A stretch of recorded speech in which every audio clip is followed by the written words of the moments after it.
예, 이재명 대표의 계엄령 의혹 제기에 용산 대통령실에선 거짓 공세다라고 주장을 했습니다. 처음에 들어갈 땐 분위기가 나쁘지 않았었는데 조금 지나면 지날수록 좀 진지한 분위기도 느껴졌고요. 일단 먼저 처음 장면부터 다시 보고 이야기를 나눠보겠습니다.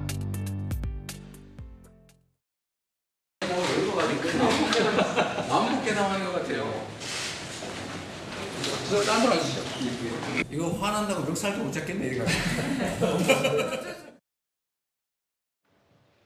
김치들 뭐 오늘 이모저모를 좀 준비해봤는데 빨간색 넥타이 핀, 파란색 태극기 배지를 달고 입고 등장을 했습니다. 보니까 진짜 회담 장소가 조금 오순도순 모여서 이렇게 얘기할 수 있는 곳이면 조금 더 내밀한 얘기를 할 수 있을 것 같은데 넓긴 넓네요, 진짜. 그러게요. 제가 생각해도 생각보다 좀 넓은 장소를 선택하신 것 같아요.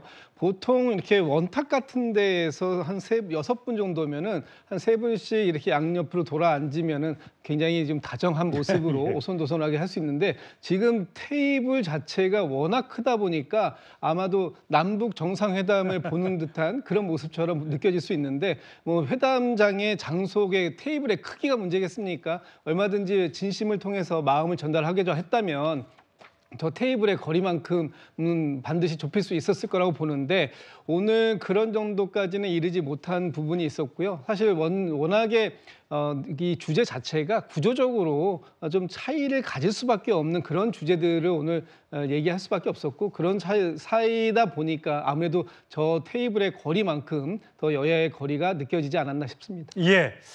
뭐 거리가 문제겠습니까? 일단 한 번 만났으니까 두 번, 세 번 만나면 조금 장소도 바뀌고 분위기도 더 좋아지지 않겠습니까? 자, 두 대표의 발언 아까 조금 전에 설명을 잠시 해드렸습니다만 계엄령 얘기가 나왔습니다. 이 시국에 왜 계엄령 얘기가 나왔을까요? 한번 들어보시죠. 최근에 계엄 얘기가 자꾸 얘기되고 있고 종전에 만들어졌던 계엄안에 보면 계엄 해제를 국회가 요구하는 것을 막기 위해서 국회의원들을 계엄 선포와 동시에 체포 구금하겠다라는 그런 계획을 꾸몄다는 얘기도 있습니다. 이거 완벽한 독재국가 아닙니까? 이런 문제에 대해서도 우리가 오히려 더 심각하게 고민해야 됩니다. 예, 송영길 대변인이 아까 조금 전에 얘기를 해줬었는데 완벽한 독재국가 아닌가? 계엄설이 계속해서 나오고 있는데 여기 대통령실은 거짓 정치 공세다라고 얘기했습니다. 이런 얘기가 나오는 이유가 뭡니까? 그러니까 민주당 내에서 지난 전당대회 과정에서 저런 비상식적인 음모론을 말씀하신 분들이 있었습니다. 대표적으로 김병주 최고위원 같은 경우죠. 그런데 그 말을 전당대회가 끝나고도 지금 계속 반복하고 있습니다. 뭐 김민석 수석 최고위원이라든가 심지어 오늘은 지금 이재명 대표 본인이 직접 언급을 했는데 제가 이 자리에서 분명하게 말씀드립니다만은 저것은 명백한 가짜 뉴스입니다. 대한민국 헌법 77조 5항에 의해서 국회 제적의원 과반수가 계엄 해제를 요구하면 대통령은 계엄을 해제해야 됩니다. 그리고 현행 계엄법상 국회의원의 불체포 특권을 건드리지 못하게 되어 있습니다. 그런데 국회의원을 저렇게 체포 구금해서 계엄령을 하겠다고 하는 저런 음모가 있다라고 주장한다면 저것은 이재명 대표는 지금 우리나라에 어떤 내란 음모가 존재한다고 이야기하는 것과 다를 바가 없어요. 분명한 가짜 뉴스고 오늘 이재명 대표가 모두 발언에서 말씀하셨던 이 문장을 제가 들려드리겠습니다. 가짜 뉴스, 거짓말로 상대방을 음해하거나 또는 폭언하고 비방하거나 이러면 대화가 안 됩니다. 오늘 이재명 대표가 한 말입니다. 예, 성추행 부장 어떻게 얘기하시겠어요?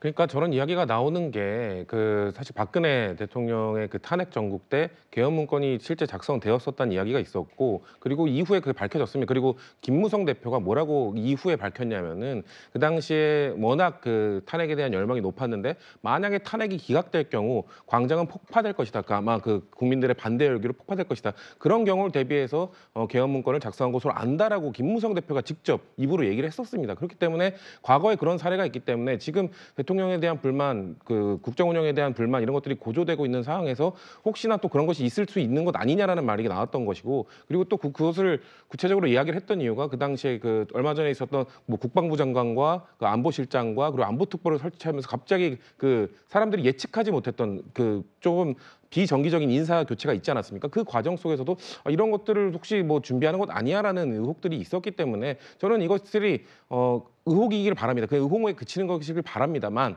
야당의 입장에서는 그런 이야기가 나왔을 때 그런 것들도 그 방어 차원에서 이런 것들을 하지 말라는 차원에서 언급하고 그런 걸 절대 해서 안 된다는 차원에서 이야기를 하는 것이지 뭐 절대 뭐 음모론이라든지 뭐 근거가 없다든지 뭐 이렇게 근거 없이 얘기한 거 아니라는 말씀은 하나 덧붙이고 싶습니다. 최선 평론. 네. 요즘에 계속해서 이제 탄핵이라는 말을 이제 제가 너무 많이 들으니까 네, 네. 이제 무덤덤해졌는데 네. 만약에 이제 이재명 대표의 어떤 이건 설로 의혹을 제기한 것입니다만 탄핵을 우리가 할 수도 있다. 네. 근데 탄핵이 사유가 안 돼서 헌재에서 기각되면 과거 박근혜 전 대통령 시절처럼 이렇게 혼란이 야기될 수 있으니 이런 거를 검토할 수도 있지 않겠냐?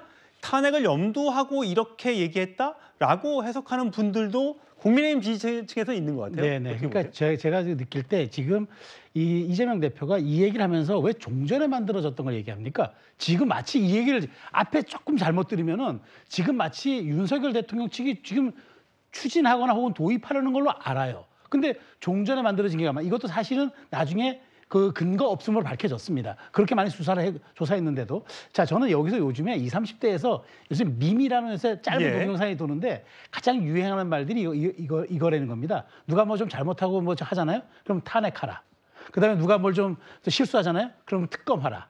누가 뭐 좀 잘생겼다 그러면 저 또 탄핵하라, 특검하라. 이게 이른바 유행처럼 번져가고 있다. 그러니까 말씀하신 것처럼 탄핵이라든가 뭐 이런 엄중한 단어들, 이런 단어들이 너무 일상에서 우리가 쉽게 소비하는 그런 단어들이 돼가고 있다는 건 어떤 이슈나 단어들이 희화화되고 있다는 건 이미 그 동력을 상실하고 있다는 거예요. 그러니까 이재명 대표가 정말 여야 대표 회담 모두 발언에서 이 얘기를 꺼낸 것은 저는 굉장히 이건 패착 중에 하나로 봐요. 굳이 안 해도 될 일인데 이걸 하려고 18분을 썼나? 그래서 저는 이런 탄핵 이런 단어들에 대해서 이재명 대표가 아무리 언급하면 할수록 오히려 중도 확장에만 발목 잡힐 것이다. 말씀 다시 드리고 예, 싶어요. 김진전 대변인 얘기 듣고 넘어가겠습니다. 네, 지금 이 뭐 계엄 같은 부분에 대해서는 뭐 지금 헌법에 규정되어 있는 얘기 잘 말씀 주셨는데, 근데 이 계엄이 발령될 때는 이 헌법이라는 상황 속이 정말 제대로 가동될 수 있는 상황이냐라는 부분을 놓고 보면은 아마도 비상적인 상황이기 때문에 비상적인 상황 속에서는 어떻게 될지 모른다라는 부분이 있는 것 같고요. 그런 부분에 대해서 우려하고 있다. 국민들도 우려하는 점이 있으니 이런 부분들이 아니면 아닌 대로 괜찮은 거예요. 그러나 우려점에 대해서 당연히 야당 대표가 일부 국민이라도 우려하는 점에 있다면 다 그 부분에 대해서는 전달할 수 있는 거 아니냐. 이것이 무조건 가짜 뉴스다. 없는 얘기를 하고 있다. 이렇게만 비판할 것이 아니다. 지금 그만큼 국민들이 많은 불안감을 느끼고 있다. 이렇게 이해하시는 게 어떨까 싶습니다. 예. 자, 여야 대표회담 오늘 11년 만에 열렸고요. 그 결과와 그 내용, 분위기 좀 짚어봤습니다. 또 이어지는 속보가 들어오면 또 전해드리도록 하겠습니다.